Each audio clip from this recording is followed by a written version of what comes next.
If you want to test your enlightenment, you have to do samsara. Samsara itself is great, spirituality itself is great, but when you combine these two, spirituality in samskara, samskara with atma samskara, that is a pyramid spiritual society's movement.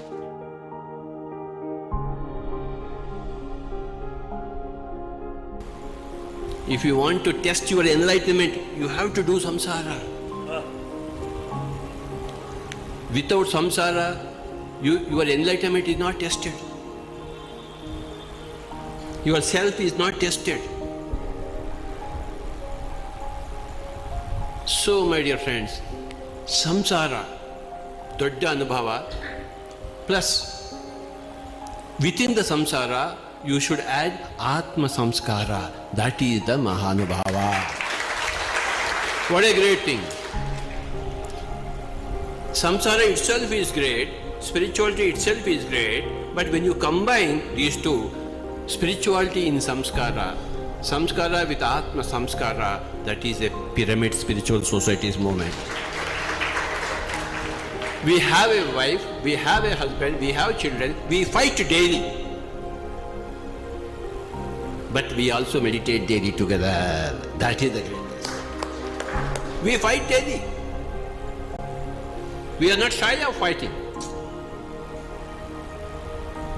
And after the fight is over, okay, 2 hours fight is over, very good. Now the time has come, meditation, 2 hours meditation. So same people should sit together and do meditation. Again tomorrow morning fighting. Again tomorrow night, meditation. That is a great samskara. What happens, when you fight?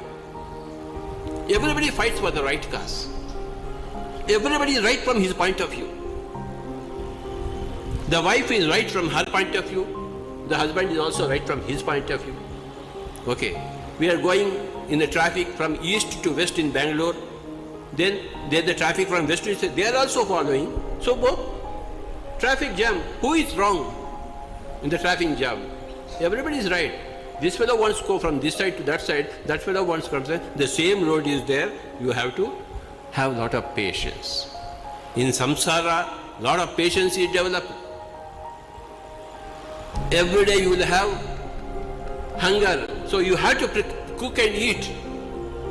Nobody is going to give you food. So you have to work hard. This body, you come after great puja in the higher worlds. Why? Because every day you have to maintain this body. With this body, the body you got because of somebody's samsara. Your tande thai samsara, you have got a body. If they have not done samsara, you will not have a body. And if you don't do samsara, somebody else cannot come here. You have to produce children. That's a great anubhava. Ask any mother, which is the greatest anubhava? He says, my delivering a baby. That's the greatest anubhava. Mahanubhava. Mother is equal to God. God is equal to mother. If you want to see God, see a mother. If you have seen a mother, you have seen God. What is mother? Pure samsara, Shuddha samsara. But there is no ananda in samsara because there is no atma samskara added to it. That's all. A little atma samskara. Okay, a little atma samskara in this beautiful samsara. Then you will become Mahanubhava among the Mahanubhavas. Pyramid masters are great masters. They combine samsara with atma samskara. Samskara means, purification. Samskara means evolution. Samskara means welfare. Samskara means an ethical beauty. Samskara means a great camaraderie. All this, a togetherness, a oneness. All differences are there in samsara, but we have to live together happily as possible. For that, in the samsara, we have to add atma samskara. To get atma samskara, you have to do meditation.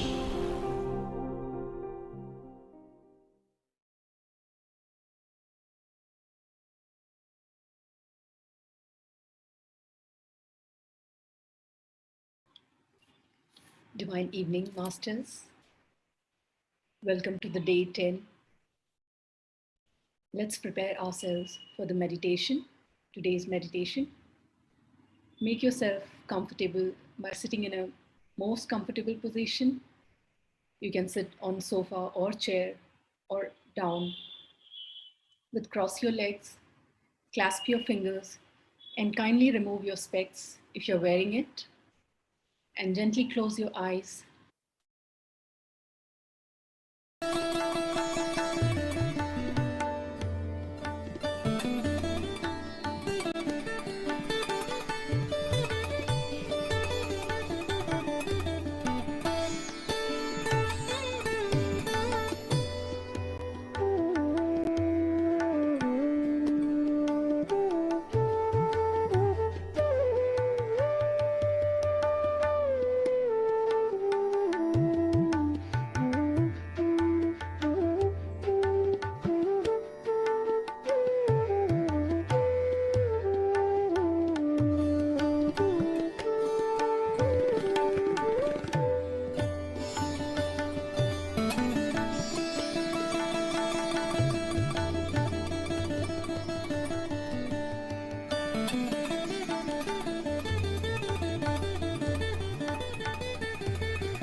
Come to your body's awareness.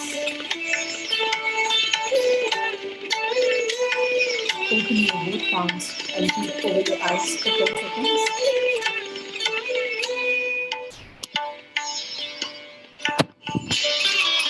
And slowly open your eyes.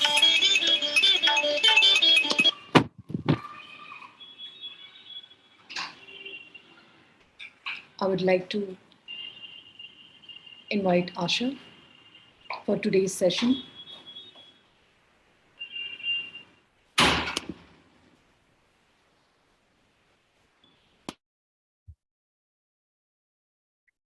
Atma-Vandan Masters, thank you for joining today's session. I hope you all have been having a wonderful learning experience in the Holistic Buddha program. So today we will be covering the topic of intermittent fasting.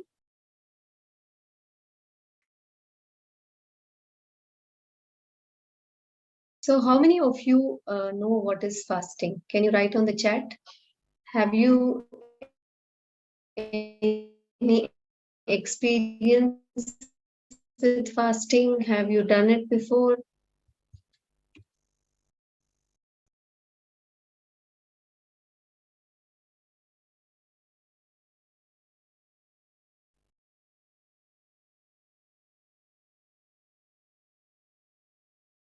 Great.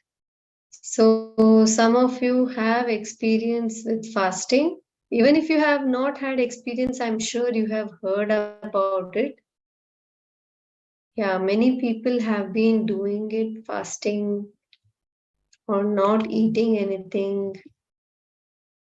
Okay. Okay, so this seems to be a very advanced audience. Many of you are already doing it. So we will just be covering some theory part of it. So fasting has been is a very ancient modality which has been used in many cultures around the world, right? So in many religions around the world, fasting has been propagated as a means of spiritual development, as a means of body purification, for mental strength and many other things. Like we have Navratri fasting, we have Ramadan fasting. So periodically, usually along with the change of the seasons, our spiritual leaders knew very well that the general population, which has been indulging in food non-stop, would need a break, and they prescribed fasting very cleverly as a means, as they combined it with religion, and they made some rules about when people should fast. So today we are mainly going to be speaking about therapeutic fasting, that means fasting for health. So fasting basically means we withhold any kind of digestive powers from the body, which through which the body gets a thorough rest, a complete rest from any kind of digestion. So Smita in earlier sessions has told about how digestion takes almost 80% of our body's energy, right? So digestive process requires the secretion of many enzymes, the participation of many organs of the body, and along with the kind of complex foods and the kind of the fast foods and other thing which people eat all the time, our digestive organs are basically overstimulated and overworked. So we know that when anything is overstimulated and overworked, over time that part is eventually going to slow down and eventually going to give way. So in order to mitigate this, in order to give proper digestive rest, in order to give all the organs of the digestive system a break from doing the job continuously, we need to provide fasting for the body.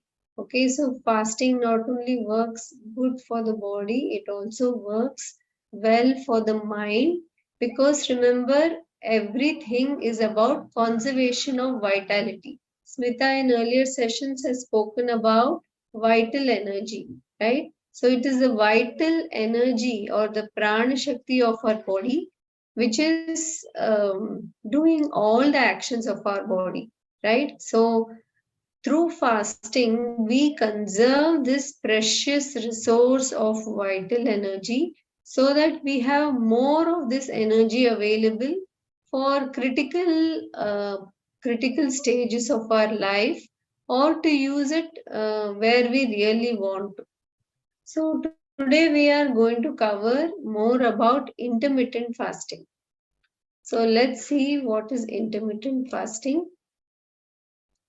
So fasting is not unnatural and fasting is not a new concept. Actually, humans have lived as gatherers for 99% of our existence, which means our ancestors used to travel for long distances over foot as a tribe, looking for food, climbing trees, gathering fruits. This is before we started doing agriculture, right? So it is very much possible that depending on the weather conditions, whether it is drought or famines, or even the unavailability of fruits in certain seasons, our ancestors wouldn't have had access to fruits all the time. So our body has adapted over time to go for few periods, extended periods of time without food. Actually, our body is not as fragile as we think. When people think about fasting, they immediately get scared, right? They think that food is needed all the time. Without food, we get no energy. Smita has explained in earlier sessions that it's not food which gives us energy. Energy comes from the prana shakti within us. So continuously engaging the body in digestion of food will lower this prana shakti. So actually our body, due to this evolutionary mechanism, has evolved to go for certain periods of time without any food. The body has enough backups, the body has enough reserves to take care of contingencies where we have to go for periods of time without food.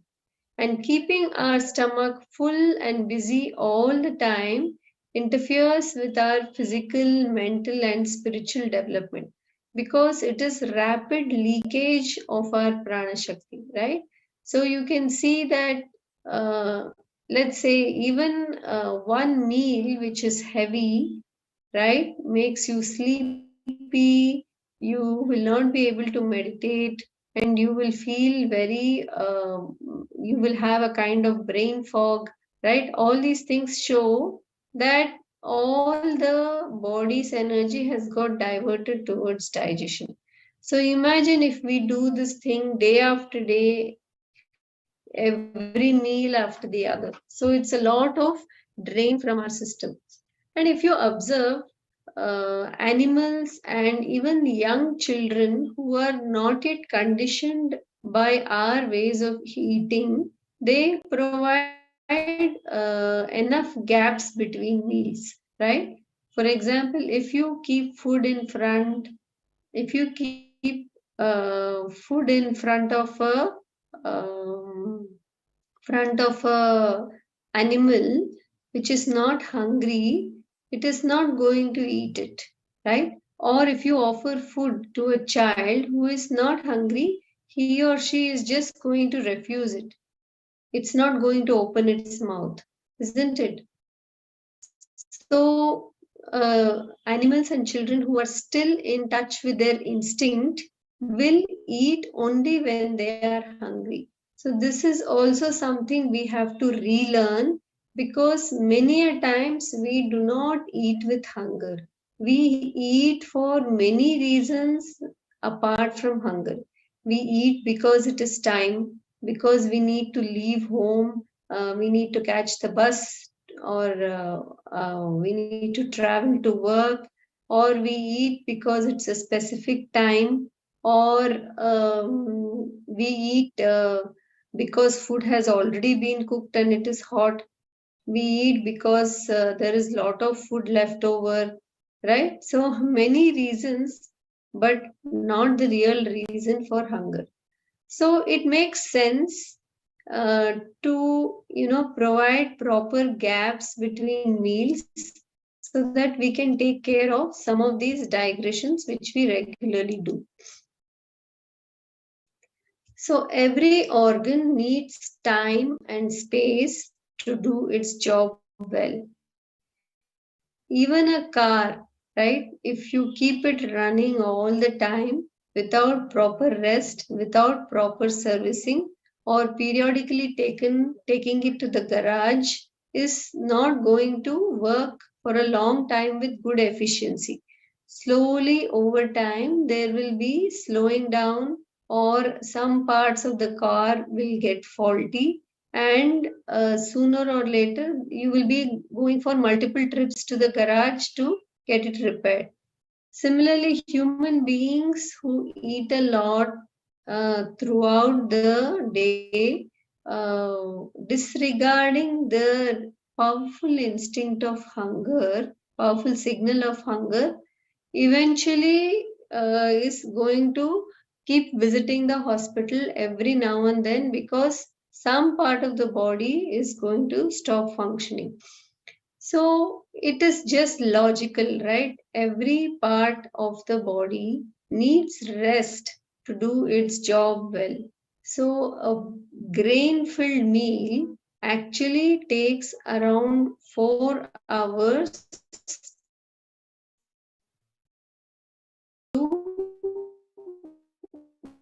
get properly digested. This person is good. So as we age, definitely our digestive system slows down.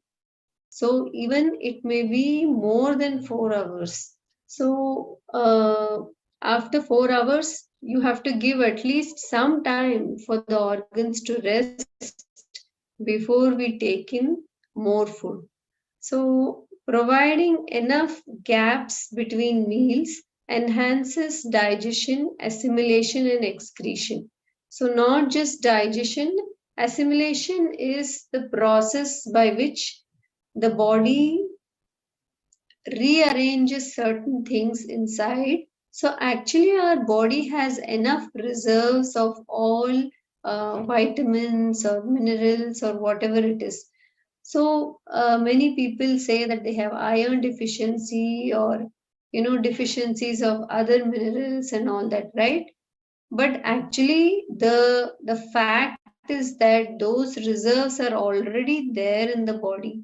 So the body has stored it in its organs and tissues, but the body doesn't have time to reach out to those uh, reserves and bring it to circulation and make the balance of the body all right. Because what is happening is the body is kept busy with digestion all the time. So digestion always gets first priority. The moment you put food into your system, the body puts all its attention towards digestion because the body doesn't have a fridge. It knows that anything which is not processed as soon as it is eaten will ferment and become toxic. So it is going to put all its attention on digestion. So over time, the other equally important activities of assimilation and excretion of body wastes will slow down. That's why all these deficiencies and things like constipation, all those things start coming up. So, through this proper intermittent fasting and eventually longer fasting, many things improve: constipation, muscle growth, aches and pains, chronic diseases, especially things like tumors and cancers. All of these will improve, even obesity. So, what is obesity? Obesity is basically the toxins are stored in fat cells because the body hasn't had an opportunity to throw them out. So these toxins are stored within the fat cells so that they do not cause more harm to the body. So when you fast, the body gets an opportunity for greater detox and all these toxins will get removed. In effect, the body fat also reduces. Many people find that time restricted eating is easier than calorie restriction. So fasting is a great, intermittent fasting especially is a great way for your body to shed excess weight. The very fact that there is extra fat and reserves in the body indicates that you are ready to fast. So many great philosophers, many great scientists from many decades ago, they have uh, propagated this idea of fasting because they knew, right? So Benjamin Franklin, who was a big inventor, he said the best of all medicines is resting and fasting. So when you fast, you give digestive rest, and when you rest, you give rest to your senses, you give physical rest, you give mental rest, and in effect, you are giving total rest to your body. Now, I have a question for all of you. When is the time when you naturally feel like fasting? Can you write on the chat?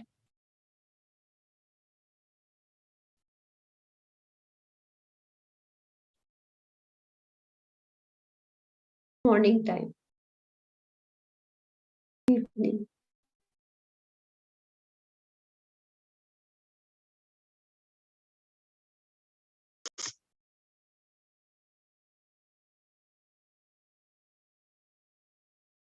Okay, so some people are saying morning, some people are saying evening, night sleep. Yes, that's a good one. So when we are sleeping, we are naturally fasting. Some people are saying Ekadashi. So my question was, it's not because of any dictate like Ekadashi or any rule, but naturally your body is telling you it doesn't want food. Can you think of when that is? I think some people said morning or evening.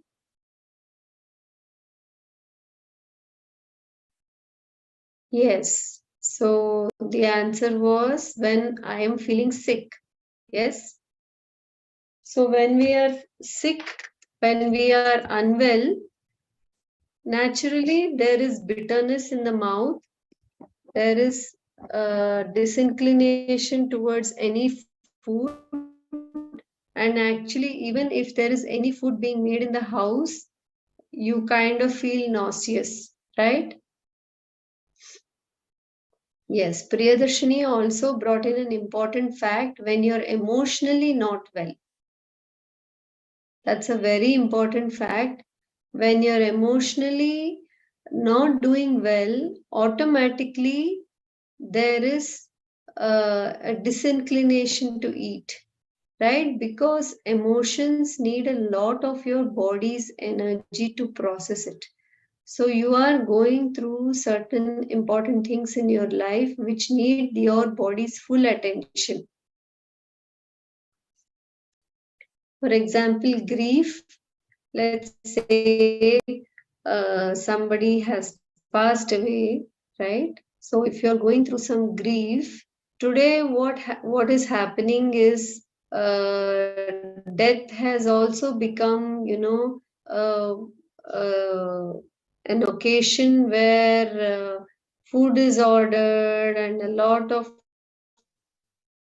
chai is drunk and then a lot of food is eaten, right? The person who is grieving is not allowed to grieve in peace. Rather than, giving any spiritual help, a lot of food is forced upon the person. So you can imagine what is happening with that person, right? So they are going to feel even more down after some time. Yes. So Deepa also brings a point that few people eat more when they are emotionally unstable. That is actually because they are conditioned. We are conditioned that we try to repress our emotions through food. It has been happening since childhood, right?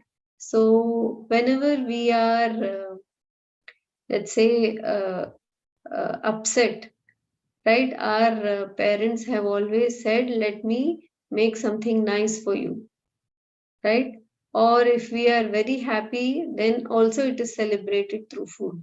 So there are many reasons we eat, not because we are hungry, but because of certain emotional stages too. So these are all things we need to unlearn. So one of the wonderful ways in which we can unlearn is we have to allow our children to become our teachers. So observe young children, observe animals. They are in tune with their instincts. They will never eat without hunger, right? They will never open their mouth. It is only we who are trying to force food into them, assuming that they are hungry. I think on the first or second day, I had told that actually the need of our body for food is quite less. So it's not that we need to eat food 3 times, 4 times a day. As long as the quality of food is good and our digestive system, our assimilation, excretion, everything is working well, we don't need to eat too much food actually. So this is not an easy process. If somebody is sick, if there is a lot of toxicity in the body, the process of intermittent fasting or full-fledged fasting will take some time. So it takes gradual, step-by-step process to move towards that. So body does different things well at different times of the day. So if you observe this figure, this is known as the circadian rhythm of our body. This is a 24-hour cycle which happens within our body. In nature, many things are cyclic, right? The day and night, the seasons, so many things go on in a cyclic manner. So our body also goes through different processes which take on more importance at different times of the day. So this circadian rhythm is synced with the cycle of the sun. Okay, so that's why it is so important for us to have regular exposure to sunlight, because the sunlight is what sets our circadian rhythm. So if you see between 4 a.m. to 12 p.m., the body is busy doing releasing. That means the body is throwing out old wastes, the body is in the cleansing mode. That is why when you wake up in the morning, you feel like going to the toilet, you feel like there is a body odor, right? There is accumulation of some stuff near your eyes. All that happens more in the morning time. So this shows that the body is doing cleansing at this time. So during this time, it only makes sense not to disturb the body by eating heavy to digest food.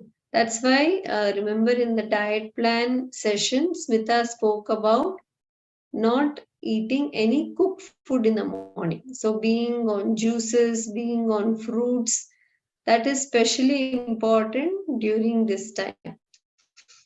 Now, 12 o'clock midday is the time when the sun is high in the sky. The body is now cued in to uh, uh, take in solid food, more heavy to digest food. So even if you see our ancestors, right, they would never eat breakfast as a meal. So breakfast actually came as a concept when the Britishers came to India, right?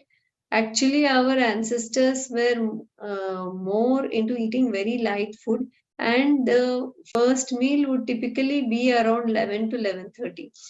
If we were living in nature, the morning time would be spent looking for food, right? So there would be no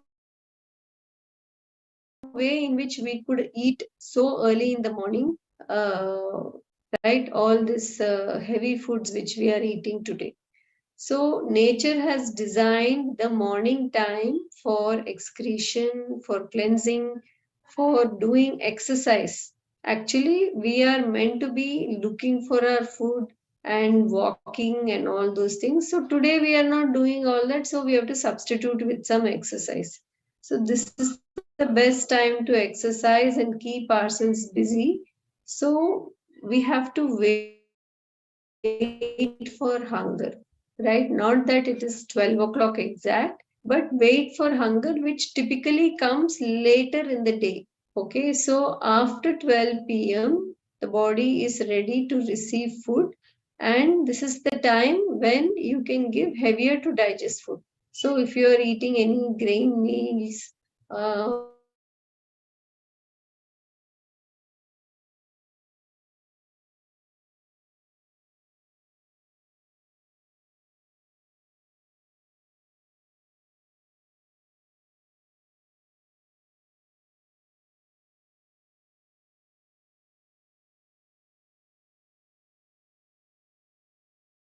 Asha, are you there?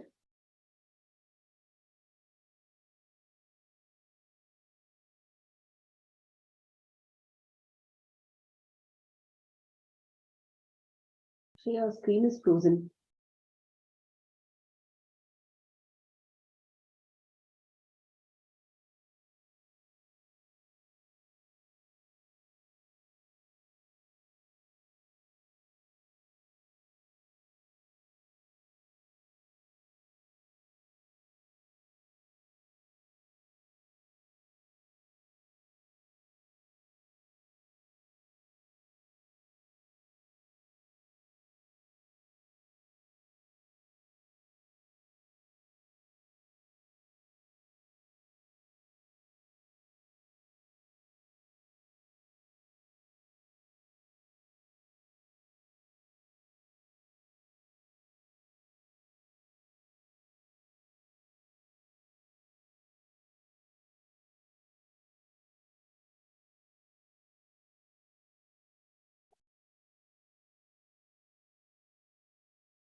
just checking, friends. Just a minute.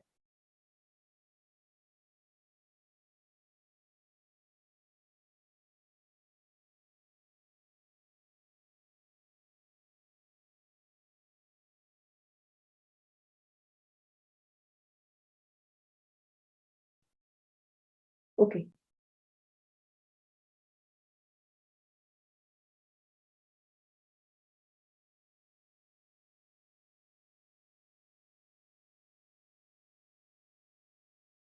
Hi, am I back? I had a problem with my connection. Okay. Can you hear me now? Yeah. I was actually trying to call you, and then I was just thinking, okay, fine, maybe there is a power loss or something, and then I was trying to share my screen. Now it's okay. Now I'm back. Yeah. Okay, sorry about Last that. we There heard was was a grains. problem. Sorry? The last we heard was grains. Grains. Yeah, in the last phase. Okay, I don't remember what I was speaking. In the typically we have grains, is what you were saying. Okay. Yeah, so between 12 to 8 is the time when we should be eating our heavier to digest foods, whether it is a salad or whether it is a grain-based meal.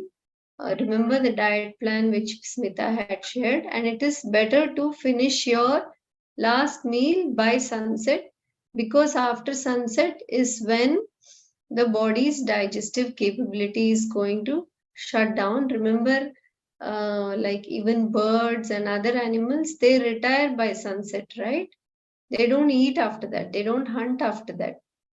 It is only we human beings who are eating late dinners, right? Whether it is because we are returning home. And actually, if you really see, it is more in the Indian culture that we are eating quite late, right? So 9:30 is dinner in many households. So this really needs to change. Okay, so intermittent.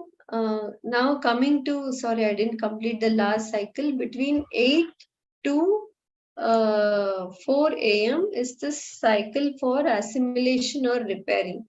So here the body's energy is focused inwards. It is doing a lot of rearrangement, breaking down, transporting the products of digestion to all the cells of the body. So all these cycles are equally important. Enough time and resources of the body should be given to each of these cycles.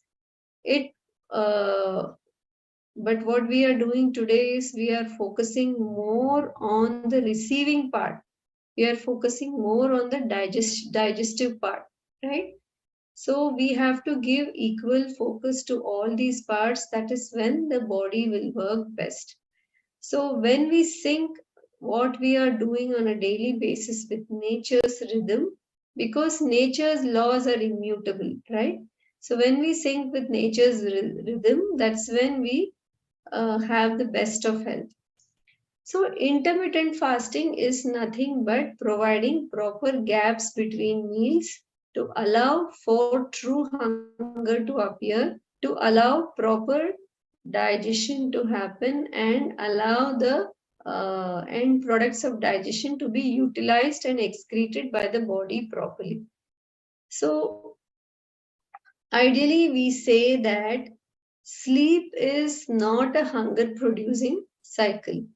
So eating immediately after we wake up without any proper exercise or physical activity or any kind of sunlight exposure doesn't open up hunger. So in the morning, any kind of heavy hunger we feel is not real hunger.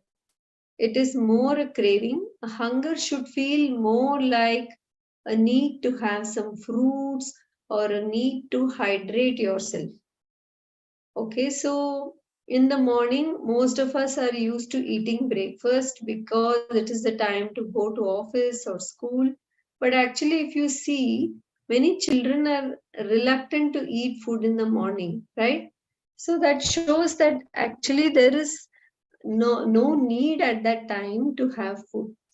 Our hunger typically comes later in the day towards 10, 10:30 or 11.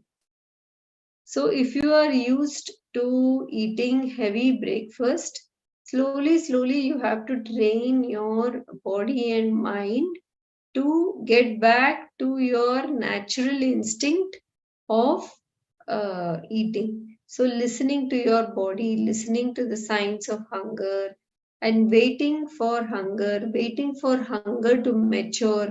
These are the things you need to do before you put food into your body. So the easiest way to do intermittent fasting is to provide a proper gap in the morning before you put any kind of food into your system. So this is the most important time in the day, right? The morning 4 a.m. to 12 p.m. is the phase of detoxification. So this is a very important phase in which very important stuff of releasing of old wastes happen. So during this time, it makes sense that if you are a person who eats a heavy breakfast or who is used to early breakfast, you start increasing the time before you eat anything. So one of the easiest ways is to have an early dinner, right? Eat as early as possible. At least by 7:30 you should try to finish your dinner, and the next day do some outdoor exercises, walk out in nature, all these things. You will observe that just the act of going out in nature, taking a walk, doing some exercises will remove the gases, the gastric irritation, and all those things which we mistake for hunger, and you will be able to fast for longer. So try to at least maintain a 12-hour gap between previous day's dinner to next day's breakfast, and then slowly increase it let's say every 10 minutes every day, and bring it to 14 or 16 hours of gap. So remember that the primary rule of nature cure is listening to the voice of the organism, the voice of the body. So that should override every other rule. So you should never forcefully fast. Okay, if your body is not ready, if your body is asking for food, that means you have to give it food. So food, remember Smita spoke about, actually our food is fruits only.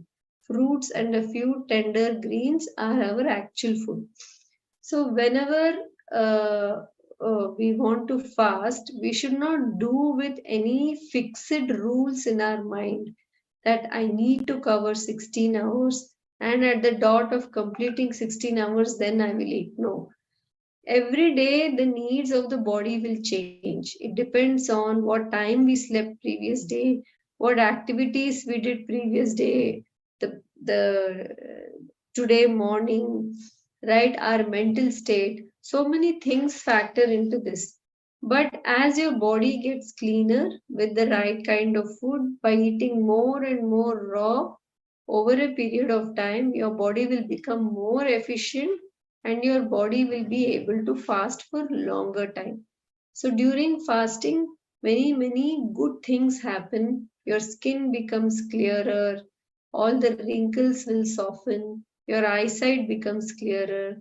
The body utilizes the energy it conserved for many important cleansing activities which were pending for long. For example, if there are tumors or cysts, the body autolyzes them. That means the body breaks it down with the action of enzymes. See, everything, the body has the intelligence within itself to do the job. We don't have to worry about where the tumor is, where the cyst is, or where some other health problem lies in the body. The body has the intelligence to know exactly where is the problem. All that it needs is, it needs proper time and space to do the job properly. So by doing fasting, we provide that opportunity for the body. So every time the body gets the time, it is going to remove all the unnecessary stuff first. So all these toxins, all these tumors and wastes, those will get the first attention first. Okay, so over time, by increasing gaps between meals and allowing our body to heal, automatically these things will go away. Even things like stones, gallbladder stones, kidney stones, all these things can be automatically broken by the body and excreted through the urine. So even if you have been somebody who's taken a lot of medicines in the past, and there are a lot of these medicines still in your system, by doing this kind of fasting, you will be able to help your body throughout these medicines. Okay, so intermittent fasting is the first step towards longer fasting. Intermittent fasting, as I said, is providing proper gaps between meals. And once you get used to it, once you've trained your mind and body, you can go for longer fasting. Actually, as many of you already mentioned, you will be fasting when you are sick, when you are mentally not well, when you're physically not well. For example, I've been running a fever for the past 2 days and I haven't eaten anything. I haven't eaten anything except for water, and I feel much better today. I have been listening to my body. I didn't feel any hunger.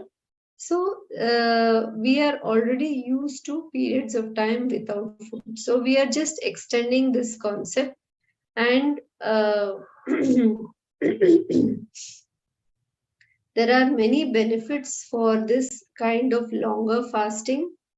For people who are very, very sick, who have many health issues, there are nature cure practitioners, naturopaths. There are nature cure centers where you can go and do supervised water fasting. So they will guide you depending on your health condition, depending on your body weight, what you are going through. They will take you through longer fasting. For example, 3 days, 10 days, 20 days. So we say that at home, you should never do more than 3 days of water fasting by yourself. If you want to do more number of days, you always have to take help from a properly qualified practitioner, and it may not be necessary also. Okay, so if you do fasting when your body is not ready for it, you are going to cause greater harm rather than derive any benefits. But shorter fasting can always be done, and if you are in lot of pain, for example, a short fast of 1 day will always help. 1 or 2 days will help you to get to help you to reduce the amount of pain. Because what is pain? Pain is basically a pressure created by the body because there is some blockage in the body.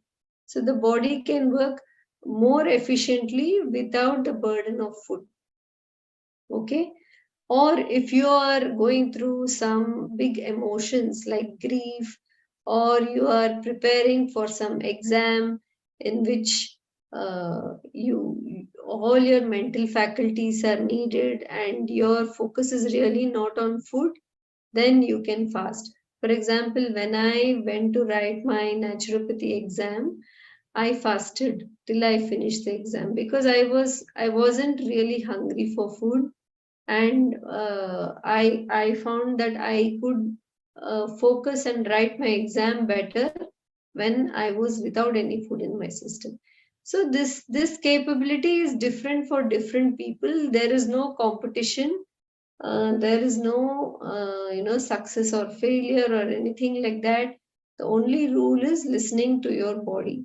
So depending on how much you can do, what you can do, please do it as per your capability. And typically, fasting is only water fasting. That means fasting with water.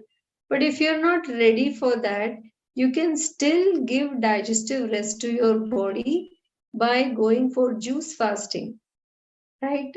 Just being on juices for 2-3 days, or just being on fruits for a few days, or just being on grain free for a few days, right? So these are other ways in which you can still give digestive rest to your body and derive some benefit. But the most powerful of all is water fasting, which has to be approached in a step-by-step manner. Over time, you have to train your body. So this is what I had to explain today. So now, now we can take any questions. Asha, somebody asked, can you share a nature care water fasting center details with us? In nature care water fasting? Is there any water fasting center here in India? I don't know where you are from, but almost every naturopathy center, nature care center will offer water fasting. You just need to call and check with them what facilities they offer. And make sure that this nature cure center has, it's actually in nature, right? There is a lot of greenery and all that. Because when you're fasting, your input to the body has to come from fresh air and sunlight. And if you are going to some center which doesn't have all this, then it will not work well. What all is allowed within the 16 hours of fasting? Ideally, it's only water. So don't fast without water, because our body does need water. So as and when your body indicates thirst, you can keep sipping water. I am a breastfeeding mom, and can I go only with fruit juices for a day? Yeah, 1 day should be okay. You can do juice fasting. What to eat if you are? Is there any reason why she wants to do juice fasting? Yeah, I don't know why she wants to do fasting. So ideally during pregnancy, during breastfeeding and all that, you have to be more careful. Or you have to listen to your, like your body, and then only do it. So if you are anemic, Mamta asks what to eat if you are anemic. So Mamta, remember, as I said, iron deficiency is more of a problem of assimilation than intake of food. So short fastings, intermittent fasting is really going to help you with any kind of deficiency. Okay, along with that, eating natural foods, eating more raw, plenty of fruits, a few greens, all these things are going to help you with anemia. So external supplements like iron supplements, etc., they are only going to do patch-up work, and they don't really solve the problem. During intermittent fasting, can we take vegetable juice before we eat fruit at 11 a.m.? That cannot be considered as intermittent fasting, because anytime you take anything apart from water will be taken as breakage of the fast. See, again, I want to reiterate what I said. You have to go with how much your body can do. So there is no rule that you have to do 16 hours from the day one, right? So go with how much your body can fast, what is your hunger levels, and then do it. So if your body is feeling real hunger, yes, then you can have your vegetable juice. Can we have coconut water or some other juice with, yeah, this I think you already answered this. I finish my dinner around 7:30, then around 9 a.m. I take vegetable juice, then around 11 a.m. I take fruits. Is that okay? Yes, that's fine. So you've given almost a 14-hour break. So then again, my question to you is, are you eating because of time? Okay, 9 a.m., it's 9 a.m. Now I have to take my vegetable juice. Now it is 11 a.m. I need to take my fruits. Are you really waiting for hunger and doing it, or are you eating because it is time? So this is something you need to think about. Under what circumstances should one want to do water fasting, or is it something that has to be done regularly for maintaining health? Yeah, good question, Divya. As I mentioned, water fasting, the body will indicate, right? So if you're in a lot of pain, if your digestive system is not working well, or if you're not in the right mental space, or if you're not having any attraction towards food, right? These are the times in which automatically your body, or or if you're having fever or cold or cough, in which the senses are telling you that there is no attraction for food, these are the times in which you can go for water fasting. But even as a regular maintenance of your health, because we are not living in an ideal environment today, right? There is pollution, there is pollution through food also, and of course, all said and done, we do eat food when we are not hungry, because we have certain celebrations or we go visit relatives. So even otherwise, there is food which has gone into our system and we are not ready. So I would say once a week you can do a fasting. So whether it is fasting on juices or whether it is fasting on just water, even if you cannot do one full day, you can do 3/4 of the day. So from, let's say, or half day. If you have not even done half day, then start with half day fasting. If you are okay with half day fasting, then move to 3/4 day fasting. So remember that every fast should always be broken with some easy to digest food. Okay, either some juice or some juicy fruits. It should never be broken with cooked food. That's why we say that even after uh, the night sleeping and the morning breakfast, the breakfast should always be something raw, right? Because that's the ideal way to break the fast. That's the most gentle way to wake up your digestive system. What are some certified professional naturopathy courses from which institutes? How long is the duration of the course? So, naturopathy as a course, I think, is 4.5 years, right, Smita? It's but then what just teaching is not naturopathy. Yeah, so this is just like, a professional medical degree like Ayurveda or any other medical degree.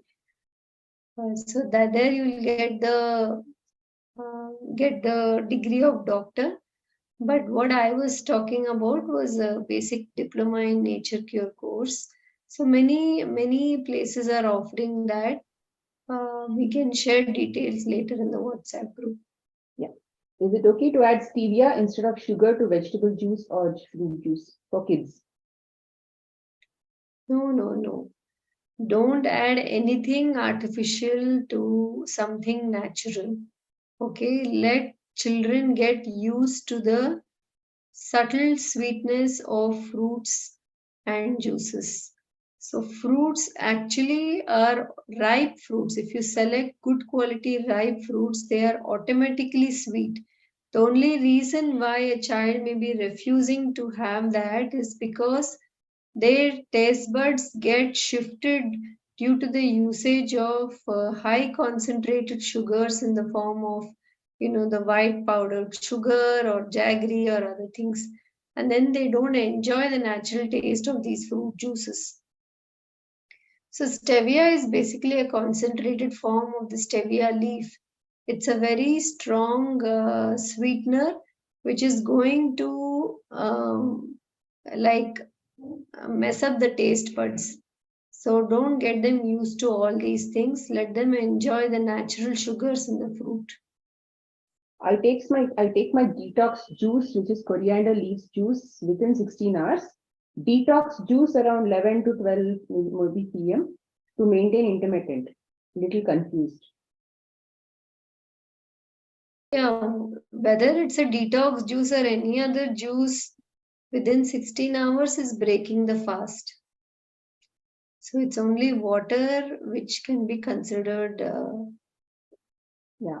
Actually, during a fast. What Asha has been telling is you don't say that you're doing an intermittent fast if you're actually having a juice. If you're having a juice, it means that your body is still yet to go through a lot of detox, and you're actually becoming hungry within those 16 hours, 14 hours. So if you're hungry, it means that your body is still not ready for that 16 hours and 14 hours. Then you can take those juices and still not call it intermittent fasting.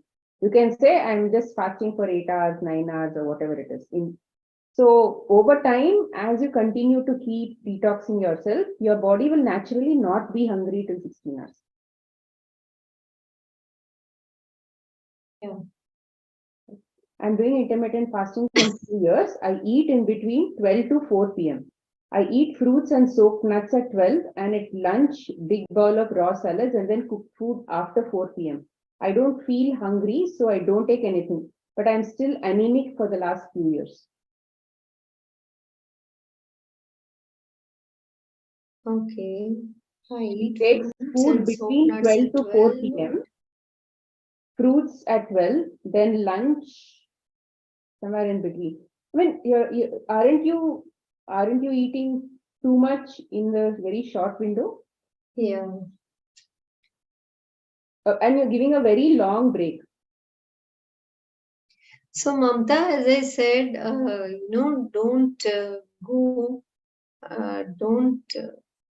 don't repress the voice of the body. So if you are hungry, you should eat. See, at different times of our life, our body will change its hunger cycles also. So we have to go with what the body is indicating to us. And along with food, you also have to look at certain other things. So in tomorrow's session, we'll be talking about therapies. So there we will talk about other elements of nature which we have to really think about apart from food. So food is only one part of health. There are other things also we need to think about. So we don't know your entire lifestyle. We don't know how much rest you're taking. What is your mental state? How much do you connect to nature? All these things we don't know. So everything put together, is what brings health. And also, if somebody is taking medicines, that also can create deficiencies in the body. And also, so please, anemic problems and all those things are in the blood. So how much are you hydrating yourself? Are you dehydrated? And the blood is actually not very clean, suffering, it's not moving, things are not moving.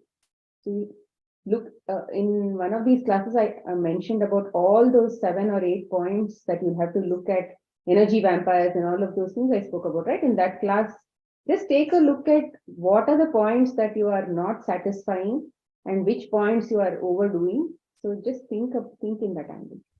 Can intermittent be done 3 times a week? Will that be fruitful?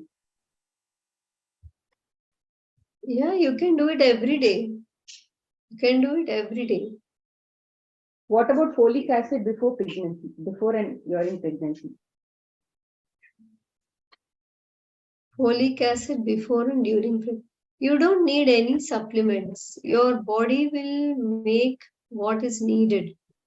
Pregnancy can be done if you're following the natural lifestyle. You can have a healthy, happy pregnancy without any supplements. But please just don't take our word for it. If you have not been following a proper lifestyle and if you are pregnant, you need to take the advice of a proper practitioner before you make any decisions on your own. Also, you should actually have followed a good and a clean, high raw path many months before you actually become pregnant, so that your body is already clean by the time you hit that pregnancy cycle. And then following all these med-free lifestyle should be okay. But then today you decide after becoming pregnant, can I take folic acid or is it folic acid? So that is not the time to decide. The time to decide is much before that. Because pregnancy is not the period you're going to want to detox all your body. Yeah, bringing a new life into this world is an act of big responsibility. It's a spiritual act. So both the partners have to be ready for that and they have to prepare for it by changing their lifestyle, by eating more raw, by shifting to a more nature sync lifestyle. Then the baby which is born will have such good health, will be really a child with no health problems, and it will be really thriving, whether it is mentally or physically. We had some children like that who are doing very, very well, and their cognitive development, their physical development is all very good. Is dry fasting good or bad? I wouldn't advise dry fasting because the body needs hydration for many important activities. And for detoxification, a lot of stuff gets sent out through the urine, right? So the body needs water or fluids for proper filtration. Dry fasting, if done for extended periods of time without proper hydration of the body, can be very damaging. So don't do dry fasting. Are there any constraints or changes generally recommended during menstruation with regards to fasting, or we listen to the body and take a call? No, menstruation is just another physiological act of the body. There is nothing special which you need to do at that time. You can do fasting even during that time. During winter, it's very cold here. How can I get vitamin D? Do vegetables and fruits have vitamin D? Yeah, see, actually, man is supposed to be a tropical animal. So we thrive best only in tropical climates. So definitely during winter, our health will suffer a bit because of the lack of sunlight. But even in winter, there is day and night, right? So there is sunlight. So even if it is cold, maybe you can go out when it is slightly warmer. Maybe during the midday, you can go out and take some sunlight, right? Or you can open the window and sit next to the open window and try to get some sunlight. So we have to do some things like this so that we can patch up. The only way to safely get the proper quantity of vitamin D is through sunlight. And fruits and vegetables also capture the energy of the sun, especially fruits. See, if you see, fruits take months together. So now there is a mango tree in my home, and I see flowers which have started in the beginning of December. Now, by the time that fruit that actually becomes a ripe fruit, it is going to be almost May, right? End of May. So almost 6 months that fruit is going to capture the energy of the sunlight, of the air, the water, and package it in such a beautiful tasting food. So definitely we do get the sun's energy packaged in fruits when we eat them. But the best source obviously should come right from the source. it should be from sunlight. So try to find when you can take some sunlight every single day. And vitamin D is stored in the body. So if you can get more during the summer than during the cold winter months, possibly for some time, the body can do without adequate sunlight. Do you have anything else to add, Smita?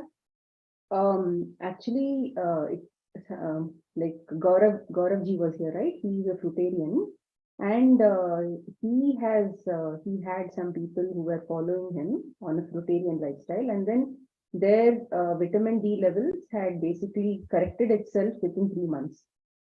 So fruit, like Asha said, has all that sunlight, and mangoes and whatever, all the fruits have been cooked because of sunlight. Okay. Prashant, can you please answer? You've raised your hands. Yeah. Thank you, Asha ma'am and Smita ma'am, for the session. I have a few questions. Number one is, I've been doing intermittent fasting for almost 3 years now.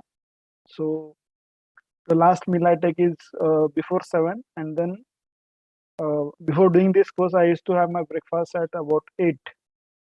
So my body is used to that cycle. Now, today you told an important point, that circadian, and then there is a craving, and then you said that there has to be an instinct of hunger. So I would like to know how to make out a difference between these two, because I do understand that to have plant-based diet, I should shift to having water, lemon water, coconut water first step, and my fruits by 12, and then I can have my cooked food along with salads later. But in this transition period, like my body is used to that, so it asks for food. But then I have been practicing for last 2-3 days that okay, I will not eat. But then I just want to understand how to differentiate between a craving and a real hunger. Yeah, craving is basically craving for a samosa or some spicy food or salty food, things which are not our real food. So hunger basically feels like it's a pleasant sensation. So when we are hungry, actually there is a lot of clarity in our mind. There is a ease in the body, and there is a sensation in the throat which basically feels like the need for water. So you get attracted to eating a fruit. So fruit is our primary food. So when you're really hungry, you get attracted to fruits. So that shows that that is true hunger. So anything else apart from that, which is more like a craving for idli dosa or the usual stuff which we have got used to eating since childhood, that is a craving. So you have to slowly, first of all, correct your food. If you've been eating meat and dairy, that needs to go away. All the processed food needs to go. Then shift to plant-based food, shift to whole plant-based food. Then increase fruits and vegetables in your diet. Eat more raw foods. So with that, the amount of hydration in your body will improve. And after that, maybe your body will be ready for longer fasting, longer intermittent fasting. So it's a process. It takes some time. It will not happen within 2-3 days. It takes some time. So for us also, it was not just because I knew the theory, that doesn't mean I can jump into it from tomorrow. So as I said, the basic principle is non-violence against the body. So slowly, as per the demands of your body, with proper rational understanding and with practice, you can do it. Okay, thank you. My second question was about pickles. Should we be eating pickles? Because they generally come from the natural sources. Maybe we add some oil as a preservative. What is your recommendation? So pickles, I think, came about as a means of preserving certain foods and using it throughout the year. For example, mango is available only during the mango season, but by pickling raw mangoes, people could enjoy it for longer time. So pickles are not our natural food. First of all, they are stored foods, which means a lot of the prana shakti is gone, and usually some kind of preservative is used, whether it is oil or a lot of salt. So both these things are detrimental to the body, and pickles and other condiments make us overeat, right? So by adding a pickle to the plate, we can eat more. We can continue to eat even after we have filled our stomach. So these are best to be eaten very occasionally and not on an everyday basis. Pickles have high salt. Actually, that oil doesn't have to be used as a natural preservative. We have made oil-free pickles also in the past. But the thing is, the pickles have very high salt, right? And salt is a dehydrating agent. And when it goes into our body, we dehydrate. And then when our cells dehydrate, and that dehydration feels like a craving. So the more dehydration happens in our body, the more we crave for similar. It's like body is asking for the right foods, but then we feel that we want the same salty foods again. So it is like a mind is thinking about something else, body is asking something else. It's a vicious cycle. We'll continue to keep eating unless there is a break in such a activity, and then we'll fall sick. And then that's when we'll say, okay, fine, yeah, I think I overate pickles, I need to stop. Okay. I think I've answered some of the questions in the chat. I think the last question is Aman. I think after that we don't have time. So Aman, what was your question? Yeah, so I've been on this for a few months. I've been doing, but just recently, completely raw. I sincerely started recently, as yourself knows. But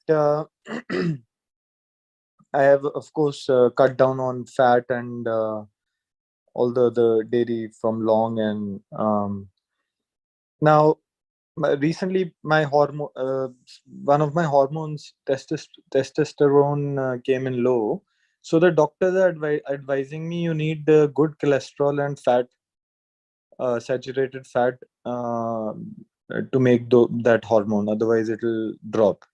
So I checked some research online. Also, it corroborated with what the doctors were saying. So, what do you have to say to that? Or, I mean, these guys. One thing I fail to understand is, of course, in nature cure, it all makes sense what our food is supposed to be, but there are. I mean, I couldn't find many research based or scientific group studies, but these guys have a lot of studies and research groups which they've tried and tested, maybe in a biased manner, but still they have some study behind what they're saying. So like what about it? Do we need good saturated fat to produce hormones, like especially testosterone and stuff, or what? See, actually, we don't need to worry what problem we have in our body. Whether it is hormonal imbalance or diabetes or thyroid issue or tumors, our only job is to remove the cause. 3 steps: remove the cause of the problem, then provide the right conditions needed, the right biological conditions our body is designed for, and the third one is to provide enough rest. That's it.